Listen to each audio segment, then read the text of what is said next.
Je vais vous parler d'Alassane Epstein Draman Ouattara. Je vais vous parler d'Alassane Epstein Draman Ouattara, le satrape reptilien venu de Sendou pour troubler la paix des Ivoiriens, ayant renié notre belle terre burkinabé de Sendou dans l'espoir de troubler toute l'Afrique avant d'être bientôt dégagé. Un immense scandale défraie aujourd'hui l'actualité politique occidentale. Et un certain nombre de gouvernements occidentaux, dont les membres sont pleinement mouillés dans ce scandale, font tout pour empêcher ce scandale de déboucher sur sa véritable conséquence, à savoir les poursuites judiciaires contre les pédocriminels, qui, un peu partout, aux quatre coins du monde, ont continué à agir au détriment des intérêts précisément des peuples.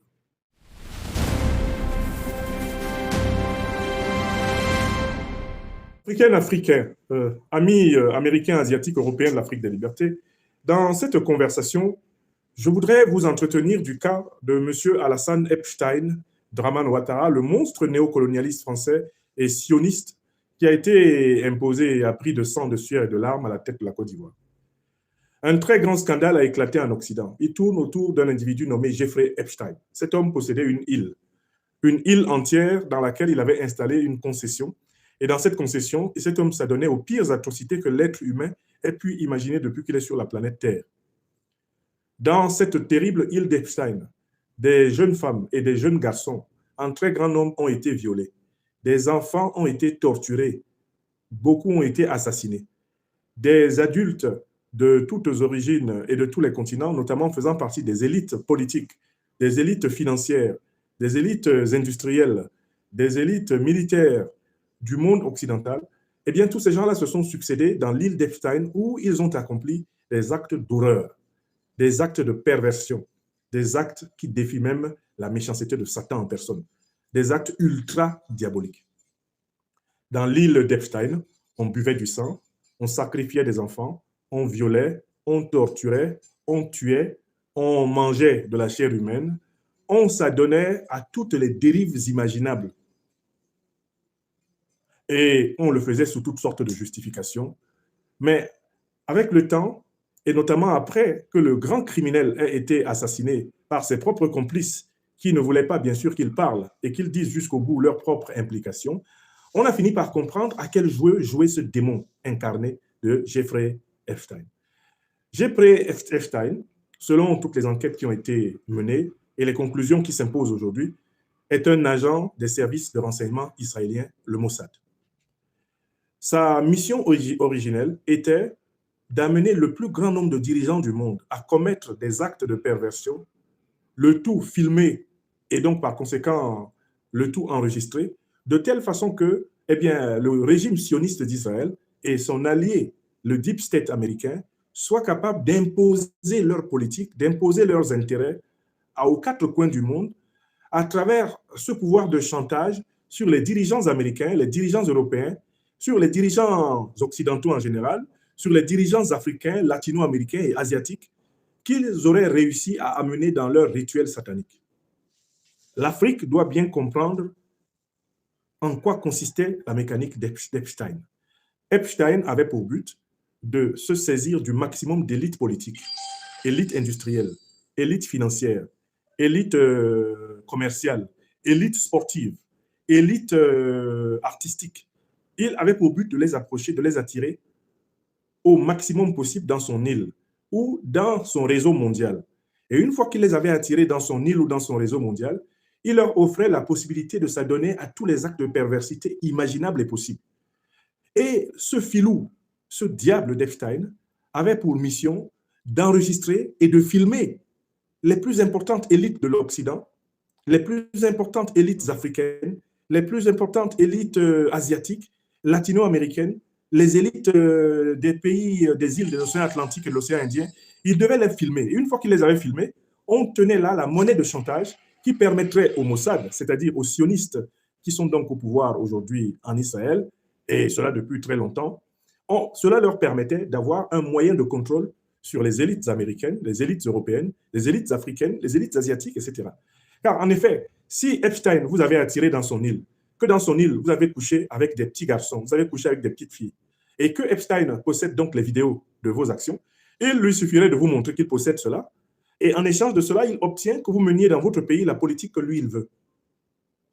Si vous êtes, par exemple, un dirigeant ivoirien, et que Epstein a réussi à vous amener dans son réseau, à amener vos proches dans son réseau, en échange, il vous oblige de donner des marchés publics ivoiriens, il vous oblige de donner des postes, il vous oblige de donner de l'argent, il vous oblige de financer des activités profitables globalement au mouvement sioniste, donc à l'État d'Israël, et profitables en particulier à lui, Epstein, et à certains de ses proches.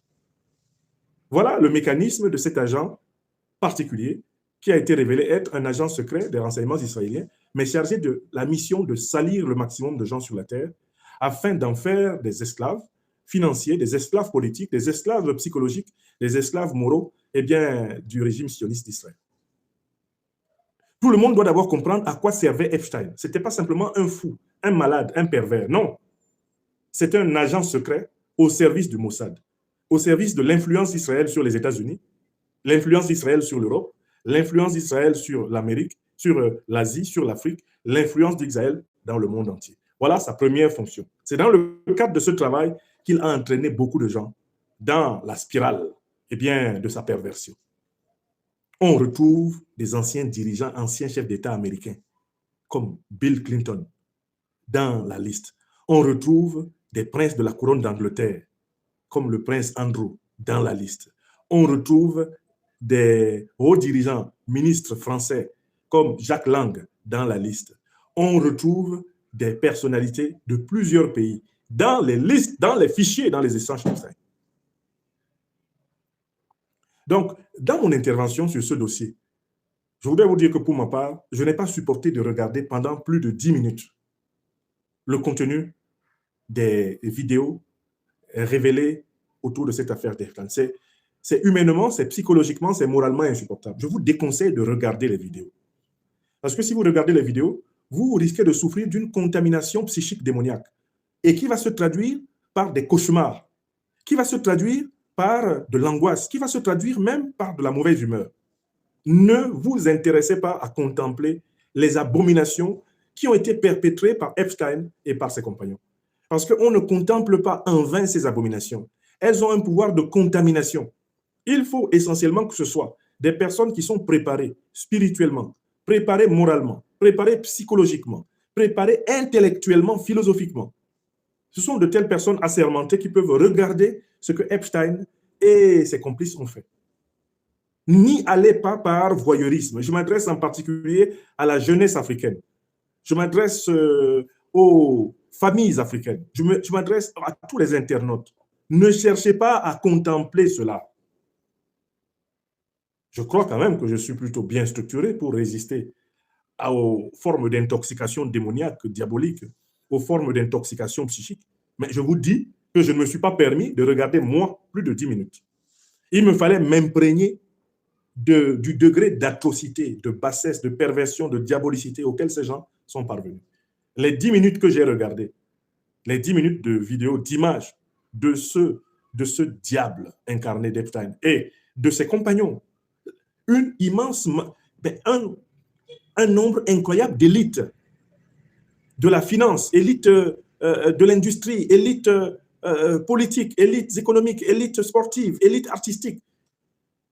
On ne compte plus le nombre de gens qu'on prenne au sérieux en Amérique, en Europe, en Afrique, qui sont mêlés à cette compagnie diabolique.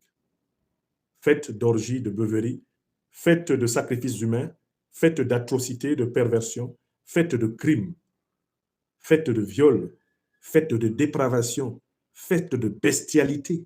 Parce que, en fait, Epstein est allé en deçà de tout ce que l'être humain le plus fou, l'être humain le plus détruit, l'être humain le plus déstructuré peut faire.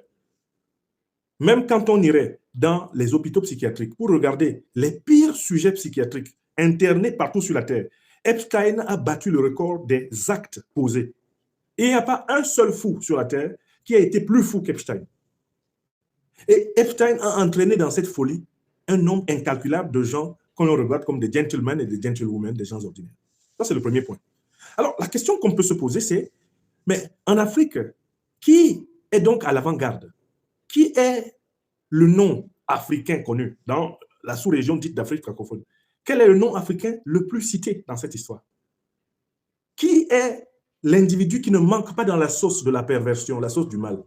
Qui est celui qui s'est précipité auprès d'Epstein pour tirer bénéfice de son sionisme, c'est-à-dire de son influence comme agent du Mossad? Qui s'est précipité auprès d'Epstein pour bénéficier de son influence comme agent du Deep State américain, c'est-à-dire de ce lobby juif américain qui contrôle les États-Unis politiquement et qui, à travers les États-Unis, contrôle politiquement l'Europe et veut absolument contrôler le monde entier? Qui, en Afrique, qui en Côte d'Ivoire s'est mis à l'avant-garde de cette histoire? Eh bien, ce n'est ni plus ni moins que le satrape reptilien venu de Sendou pour troubler la paix des Ivoiriens et ayant renié notre belle terre burkinabé de Sendou pour troubler la paix des Africains avant d'être bientôt dégagé, Alassane Dramane Ouattara. Je vous invite à écouter la personne qui est la représentante d'Alassane Dramane Ouattara, le bras droit d'Alassane Dramane Ouattara auprès de Epstein, n'est rien d'autre que sa propre nièce, une certaine Nina Keïta. À propos de cette Nina Keïta, le grand Chris Yapi nous a offert un reportage absolument remarquable. Je voudrais que vous écoutiez avec moi ce que Chris Yapi nous révèle sur, la prostituée. C'est une prostituée professionnelle internationale, Nina Keïta. Que nous dit ici, Chris Yapi. Chris Yapi, tu as la parole.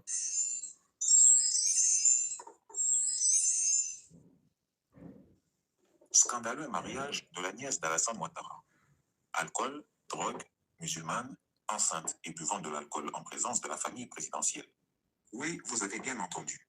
La vidéo que vous regardez actuellement est celle du mariage du ministre Adama Kamara et de la nièce d'Alassane Ouattara, la nommée Nina Keïta, fille de Sita Ouattara, maire de Péléban. Anciennement mannequin aux États-Unis, elle fut bombardée par son oncle, DGA de la Gestoussi, l'une des plus importantes sociétés d'État de notre pays.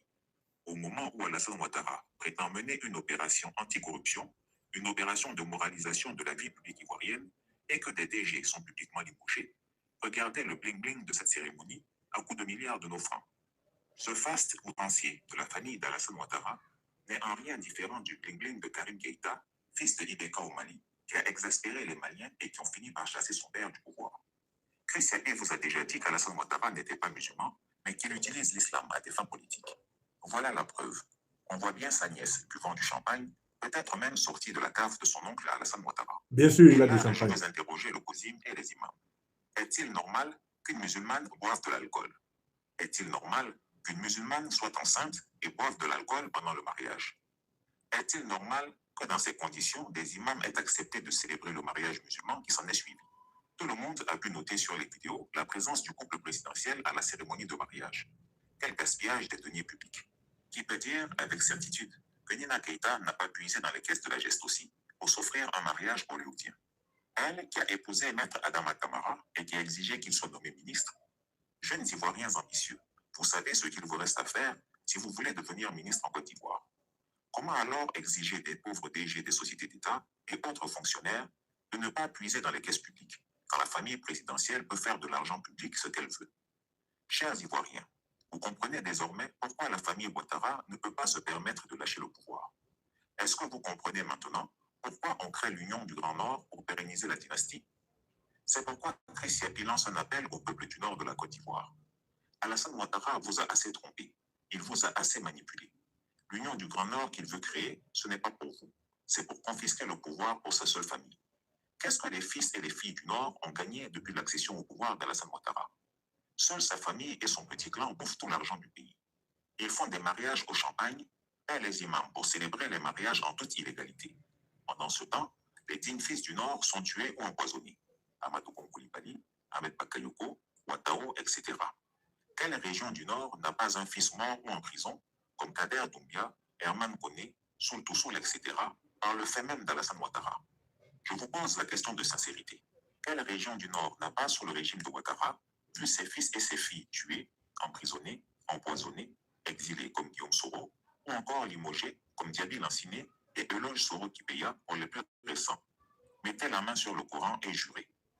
Mieux, Les chefs militaires qui ont mis Alassane Ouattara au pouvoir sont où aujourd'hui? Est-ce que les ex-chefs rebelles peuvent se permettre un tel bling-bling? Les soldats crèvent de faim alors que la famille et le clan de Ouattara font des mariages princiers. L'Union du Grand Nord est l'instrument qu'Alassane Ouattara veut créer sur le dos des musulmans et des nordistes pour que sa famille continue à boire du champagne, à se droguer, à organiser des mariages ainsi que des fêtes bling-bling. Les Maliens, eux, ont dit non à tout ça. Christian Pin ne ment pas. Retrouvez Christian Pin sur Twitter. Ça, c'est pour la présentation de la représentante. Ça, c'est pour la présentation de la représentante d'Alassane Draman Ouattara auprès du monstre Epstein. Maintenant, intéressons-nous au rôle précis que la déléguée d'Alassane Draman Ouattara auprès du monstre sioniste et impérialiste Epstein. Intéressons-nous au rôle particulier qu'a joué la prostituée qu'Alassane Draman Ouattara a placée à la tête du pétrole de la Côte d'Ivoire.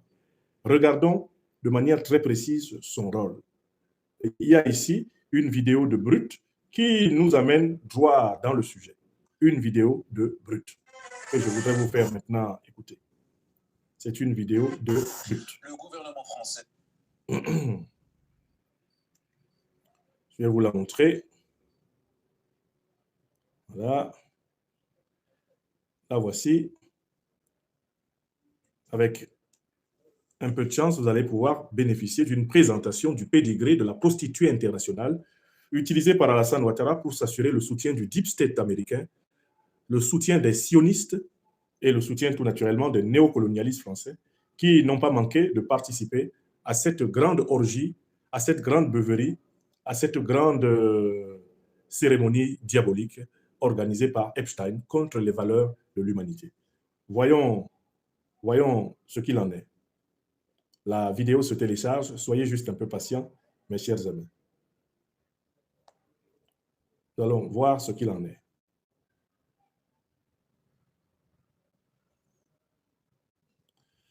Voilà. Je vous laisse écouter ça.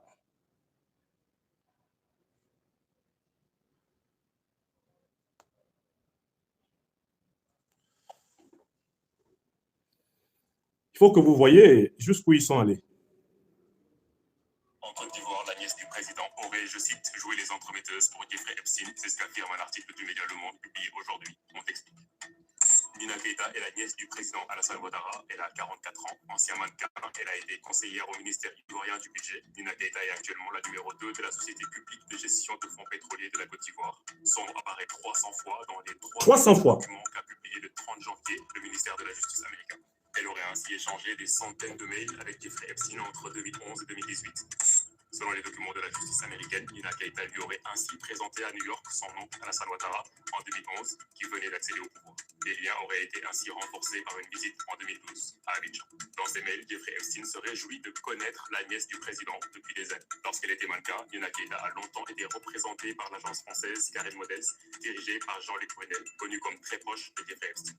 Selon le témoignage de Virginia Dufray, principale accusatrice d'Epstein, cette agence a facilité l'abus de jeunes femmes. Le Monde indique aussi que des documents révèle que Nina Keïta aurait voyagé dans le Boeing 727 de Jeffrey Epstein, surnommé Lolita Express. Selon le contenu des mails, en janvier 2012, Nina Keïta aurait réservé la suite ministérielle de l'hôtel Ivoire, le mythique palace d'Abidjan, pour le séjour de Jeffrey Epstein. Le milliardaire lui dit espérer voir de très jolies filles là-bas. Ce sera le cas, lui garantit Nina Keïta. Dans les documents révélés par le ministère de la Justice, il n'existe aucune preuve attestant la présence de mineurs lors de ce séjour. En mai 2011, alors qu'il lui réclamait une raison de revenir en Côte d'Ivoire, Nina Keïta lui envoie 3 photos d'une dénommée Sadia. Elle a 25 ans, mais elle a aussi beaucoup d'amis à Paris. Je peux commencer par la rencontrer et lui demander. Je suis sûr qu'elle en sera ravie, lui répond Nina Keïta.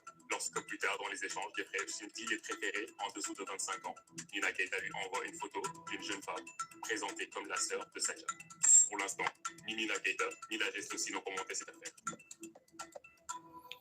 Donc, vous avez bien compris pourquoi Alassane Draman Ouattara a nommé sa nièce Nina Keïta à la tête de la filière pétrole de Côte d'Ivoire. Il l'a nommée pour la récompenser pour les services qu'elle lui a rendus.